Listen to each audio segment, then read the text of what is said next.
नमस्ते दोस्तों। आज बातें करेंगे कुछ त्योहारों के बारे में। दोस्तों, मेरा ऐसा मानना है कि हमारे इस देश में अनेकों त्यौहार हैं और जैसा आप जानते हैं, त्यौहार जो होते हैं वो खुशी के मौके होते हैं।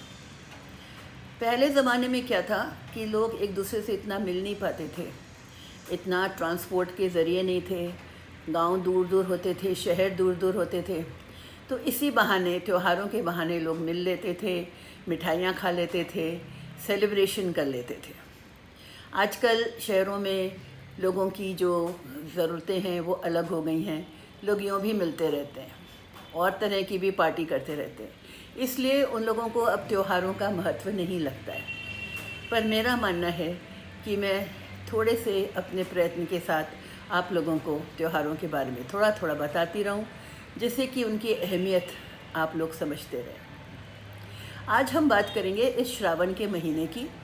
श्रावण का महीना दोस्तों बहुत ही पावन माना जाता है। शिव जी की और पार्वती जी की भक्ति होती है और लोग बहुत सारी खुशियाँ मनाते हैं, क्योंकि बारिश आती है, हर तरफ हरियाली होती है और सबको उम्मीदें होती हैं कि बहुत सारी अच्छी फसल होगी और बहुत सारी खुशियाँ आएंगी। आज मैं बात शुरू करूंगी तीज के त्यौहार से। इसे हरियाली तीज भी कहते हैं। दोस्तों, अमावस्या के तीसरे दिन, मतलब शुक्ल पक्ष के, सावन के शुक्ल पक्ष में तीसरे दिन तीज का त्यौहार मनाया जाता है।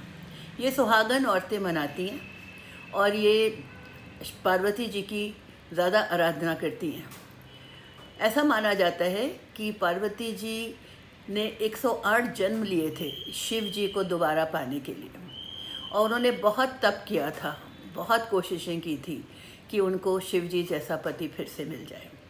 और यही समय था जब उनको 108 जन्मों के बाद शिव जी ने स्वीकारा था और अपनी पत्नी बनाया था।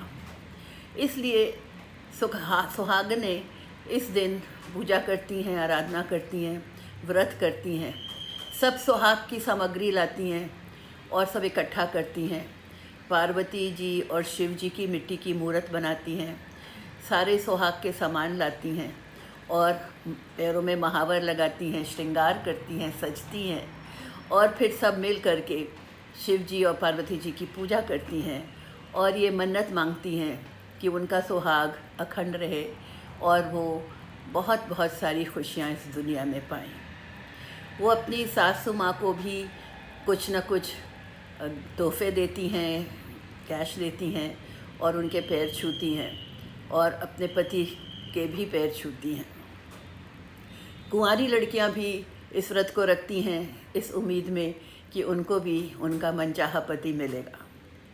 वैसे आप जानते हैं, आपने पिक्चरों में देखा होगा कि झूले पड़ते हैं और लड़कियां खूब सज धज के बहुत सारी खुशियाँ मनाती हैं। ये हो गया तीज का त्यौहार। माँ लोग अपनी शादीशुदा बेटियों के ससुराल में बहुत सी चीज़ें भेजती हैं, मिठाइयाँ भेजती हैं और इस तरह से उनको अपने मायके से बहुत सारे तोहफे मिल जाते हैं और वो लोग बहुत खुशियाँ मनाते हैं। तीज के त्यौहार के 2 दिन बाद आता है नाग पंचमी का त्यौहार। ये होता है 5वें दिन, अमावस्या के 5वें दिन शुक्ल पक्ष में, श्रावण के महीने में।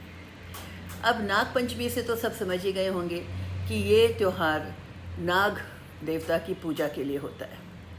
दोस्तों, ऐसा हमारे यहाँ माना जाता है कि जो नाग देवता हैं ये शिव जी के बहुत ही ज़्यादा प्यारे हैं और आपने देखा है शिव जी ने अपने गले में नाग जी को माला बना के रखा हुआ है। और जबकि आम लोग सांपों से डरते हैं, लेकिन नाग के बहुत बहुत सारे महत्व हैं। ऐसे कहते हैं कि जहाँ नाग रहते हैं उस जगह पे हमेशा पावनता रहती है, समृद्धि रहती है और जो नेगेटिविटी होती है वो वहाँ से भाग जाती है। एक और चीज़ मानते हैं कि नाग जो होते हैं उन्हें हम यक्ष भी कहते हैं। यक्ष होते हैं पहरेदार, जो कि ख़ज़ानों की रखवाली करते हैं।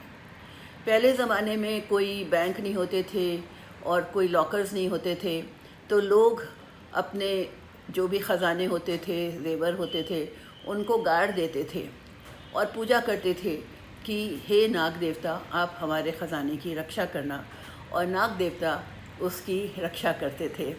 किसी भी चोर को, डाकू को वहाँ तक नहीं पहुँचने देते थे।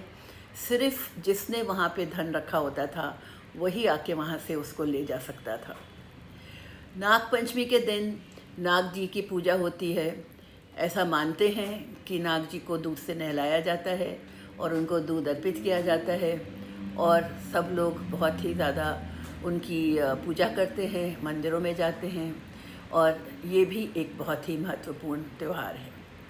आप जानते हैं कि समय के साथ ये सब गायब होते चले जा रहे हैं, लोगों को कोई जानकारी नहीं है और धीरे धीरे हमारी जो भारतीय संस्कृति में जो हिंदू पर्व हैं ये एक दिन ख़त्म हो जाएंगे अगर हम लोग इनको बार बार याद न करें और इनको थोड़ा बहुत महत्व न दें। मैं मानती हूँ कि वैलेंटाइन डे और क्रिसमस पार्टी और बर्थडे एनिवर्सरी पार्टी ज़रूर होनी चाहिए, पर इन सब सेलिब्रेशंस के बीच में अगर हम अपने देश के जो हमारे ट्रेडिशंस हैं, कल्चर है, जो हमारे तीज त्यौहार हैं, उनको हम भूल जाएं और उस दिन हम कुछ न करें तो इस तरह से तो अन्याय होगा हमारी संस्कृति के साथ। बस इतना ही कहना था दोस्तों आज। नमस्ते।